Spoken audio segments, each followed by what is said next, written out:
Assalamualaikum warahmatullahi wabarakatuh. Bismillahirrahmanirrahim. Alhamdulillahirabbil alamin.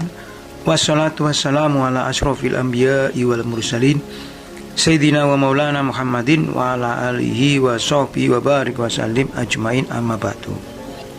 Para pemirsa yang dirahmati oleh Allah, sebelumnya marilah kita senantiasa bersyukur kehadirat Allah Subhanahu wa taala atas berkat rahmat karunia yang telah diberikan pada kita semuanya, sehingga kita masih diberi oleh Allah umur yang panjang.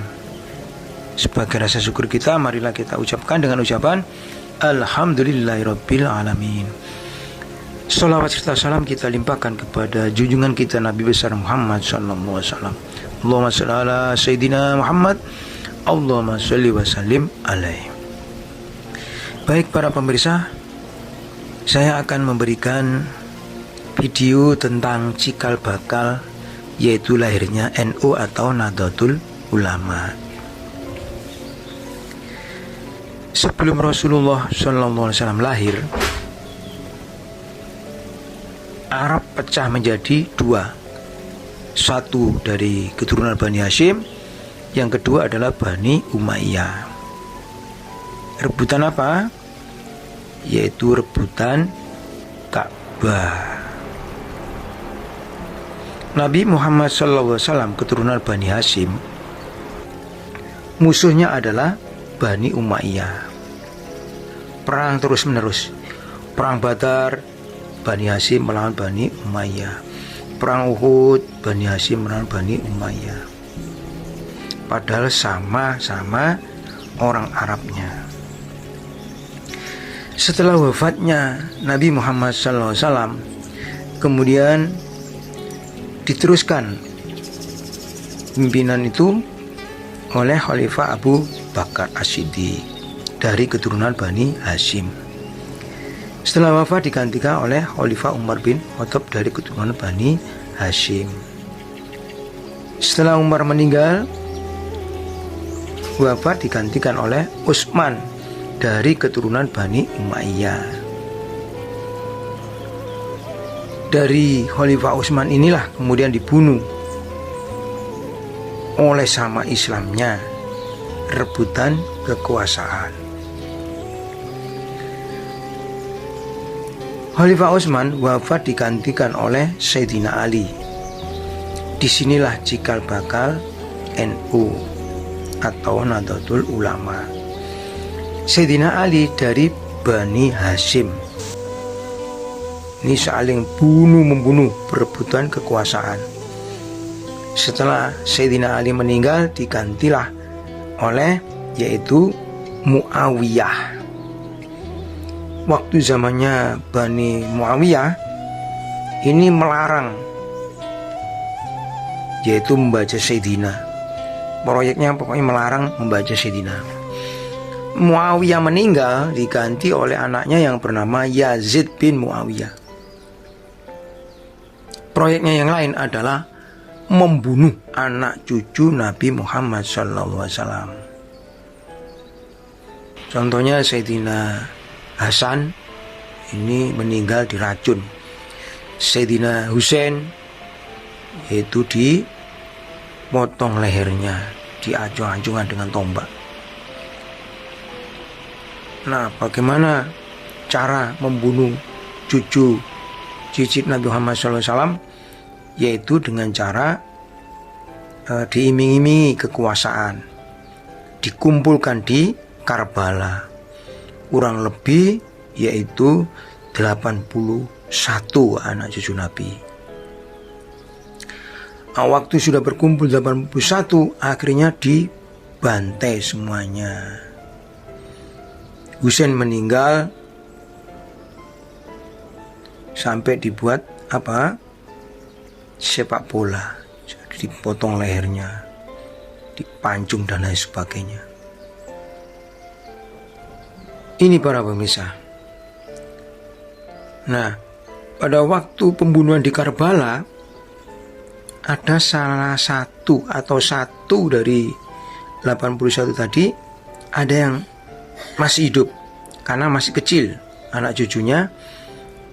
yaitu Nabi Muhammad SAW yang masih kecil berumur 8 tahun, bernama Ali Zainal Abidin, dengan ibunya yang kondisinya kurus, mau meninggal dan mau dibunuh gak tega. Kemudian ada yang melarikan ke negara Turki. Di Turki kemudian oleh Sultan Muhammad disembunyikan di desa namanya Samarkand. Di Samarkand itulah cucu Nabi disembunyikan di perbatasan Rusia. Kemudian punya anak, cucunya bernama Syekh Jamaluddin. Kemudian ikut kapalnya yaitu Chenghu. Nah, ini dari Cina ya, yang masuk Islam. Kemudian masuk Pulau Jawa di pelabuhan namanya pelabuhan di Tuban, sehingga di sana banyak namanya Sayyid gitu ya. Syekh Jamaluddin akhirnya mendirikan rumah di Tuban di Kecamatan Jatirogo, desanya namanya Desa Jambi. Haulnya diperingati setiap tanggal 15 Sa'ban. Yang pertama anak cucu Nabi yang masuk Pulau Jawa punya anak sampai ke Rembang, Bojonegoro. Kemudian Syekh Jamaluddin mempunyai anak yaitu namanya Syekh Ibrahim Asmorokondi. Kemudian mempunyai anak yaitu Raden Rahmat Sunan Ampel, sampai anak cucunya sampai di Pasuruan, Probolinggo dan lain-lain. Di antara adiknya Raden Sunan Ampel itu menikah dengan Raden Mojopahit terakhir, yaitu Prabu Kartowijaya, sehingga lahirlah yaitu Raden Patah. Kemudian kerajaan Hindu dirubah menjadi kerajaan Islam. Waktu Raden Patah, para pemirsa, jadi raja, ini mendirikan pondok pesantren yang jumlahnya 9. Pondok pesantren itulah yang kemudian dijadikan untuk apa? Mengislamkan yaitu Pulau Jawa dengan damai. Dan pondok pesantren yang 9 itu habis semuanya, 8 kecuali 1. Hanya di pondok pesantren Sunan Derajat, yaitu yang dipimpin oleh Bapak Profesor Kiai Haji Abdul Ghafur sampai sekarang. Wali Songo berhasil mengislamkan Indonesia tanpa perang. Disinilah kemudian lahirlah NU atau Nahdlatul Ulama. Ya, sampai Wali Songonya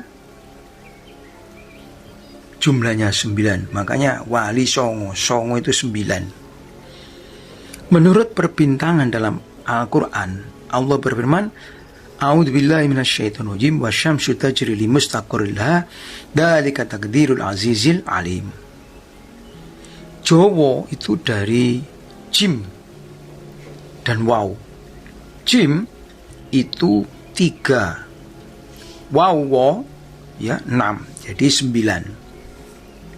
Sehingga NU bintangnya 9. Jadi semua kerajaan di Jawa hurufnya berjumlah 9. Bahkan Indonesia pun, Indonesia, INDUNESIA itu jumlahnya 9. Pancasila, PANCASILA jumlahnya 9. Majapahit, MAJAPAHIT 9. Siliwangi, SILIWANGI Siliwangi. Singosari ya, juga 9. Sriwijaya juga 9. Apa proyeknya Wali Songo? Antara lain yaitu dengan melalui pendidikan maupun kebudayaan, seperti tahlilan, salawatan, istighosaan, dan lain-lain, sehingga Islam berkembang pesat. Demikian para pemirsa, semoga apa yang saya sampaikan ini bermanfaat masalah hafidini wa dunya wal akhirah. Kurang lebihnya mohon maaf yang sebesar-besarnya. Wallahu muwaffiq ila thoriq. Wassalamualaikum warahmatullahi wabarakatuh.